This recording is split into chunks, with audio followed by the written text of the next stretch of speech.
जहां एक और दिल्ली के केजरीवाल और केंद्र सरकार के बीच घमासान जारी है, तो इसी बीच राष्ट्रीय राजधानी का सियासी तापमान भी चढ़ा हुआ है। रामलीला मैदान में आम आदमी पार्टी की महारैली हुई, जिसमें दिल्ली में सेवाओं पर नियंत्रण संबंधी केंद्र के अध्यादेश के खिलाफ पीएम मोदी और केंद्र सरकार पर दिल्ली सीएम अरविंद केजरीवाल ने जमकर प्रहार किया। केंद्र सरकार के अध्यादेश पर बिफरते हुए अरविंद केजरीवाल ने कहा कि देश में जनतंत्र खत्म हो रहा है, इसे तानाशाही कहते हैं। पहली बार ऐसा पीएम आया है जो सुप्रीम कोर्ट के आदेश को नहीं मानता, संविधान नहीं मानता। आगे कहा कि मोदी जी का काला अध्यादेश कहता है मैं जनतंत्र को नहीं मानता। अब दिल्ली के अंदर तानाशाही चलेगी, अब जनता सुप्रीम नहीं एलजी सुप्रीम है।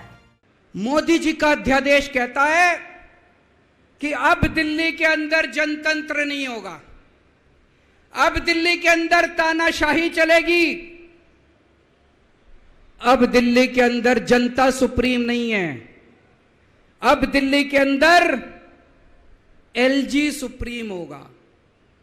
अब दिल्ली के अंदर चाहे जनता जिसको मर्जी वोट दे, चाहे जनता जिसकी मर्जी सरकार बनाए, प्रधानमंत्री जी कहते हैं सरकार तो मैं ही चलाऊंगा, मेरी तानाशाही चलेगी। अब जनता सुप्रीम नहीं है, जनता की नहीं चलेगी, जनता की सरकार की नहीं चलेगी। प्रधानमंत्री जी कहते हैं एलजी के जरिए मैं सरकार चलाऊंगा।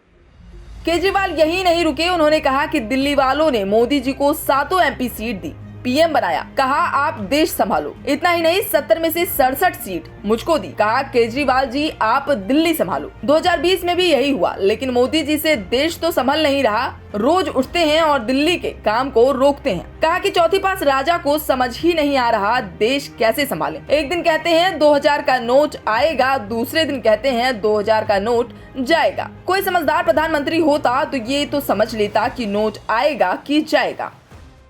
चौथी पास राजा को समझ ही नहीं आ रहा कि देश कैसे संभाले।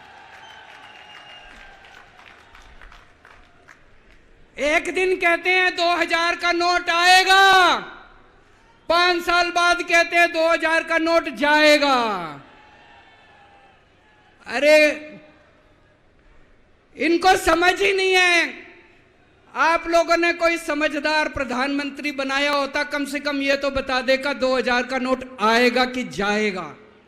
वहीं दिल्ली सीएम ने विपक्षी दलों से केंद्र सरकार के इस अध्यादेश का विरोध करने की अपील की। रामलीला मैदान से केजरीवाल ने चौथी पास राजा की वो कहानी दोहराई जो उन्होंने दिल्ली विधानसभा में सुनाई थी। पूर्व कांग्रेस नेता और निर्दलीय राज्यसभा सांसद कपिल सिब्बल भी आपके मंच पर दिखे। रैली में केजरीवाल के साथ पंजाब सीएम भगवंत मान और सौरभ भारद्वाज, आतिशी और संजय सिंह सहित पार्टी के बड़े नेता मौजूद रहे। बता दें केजरीवाल ने इसी रामलीला मैदान से 2012 में अपने राजनीतिक सफर की शुरुआत की थी। गौरतलब है दिल्ली सरकार के मातहत कार्यरत अधिकारियों की ट्रांसफर पोस्टिंग को लेकर लंबे समय तक चले कानूनी संघर्ष के बाद सुप्रीम कोर्ट ने 11 मई को अपना फैसला सुनाया था। शीर्ष अदालत का फैसला आम आदमी पार्टी के पक्ष में आया था। सुप्रीम कोर्ट ने अपने आदेश में कहा था कि दिल्ली में भारतीय प्रशासनिक सेवाओं यानी आईएएस के अधिकारियों को स्थानांतरित करने की शक्ति केजरीवाल सरकार के पास है, न कि केंद्र द्वारा नियुक्त लेफ्टिनेंट गवर्नर के पास। अदालत ने कहा था कि एक निर्वाचित सरकार को अधिकारियों को ट्रांसफर पोस्टिंग का हक है। इसके खिलाफ 19 मई को केंद्र सरकार ने राष्ट्रपति के माध्यम से एक अध्यादेश जारी कर सुप्रीम कोर्ट के फैसले को पलट दिया, जिसके बाद से आम आदमी पार्टी केंद्र सरकार के खिलाफ जमकर विरोध कर रही है। खैर, केंद्र और दिल्ली सरकार के बीच मची खींचतान का अंत कब होता है ये तो देखने वाली बात होगी। हालांकि इस खबर के बारे में आपका क्या कहना है कमेंट बॉक्स में हमें जरूर बताएं और देश दुनिया की ऐसी तमाम और अहम खबरों को जानने के लिए सब्सक्राइब करें हमारे चैनल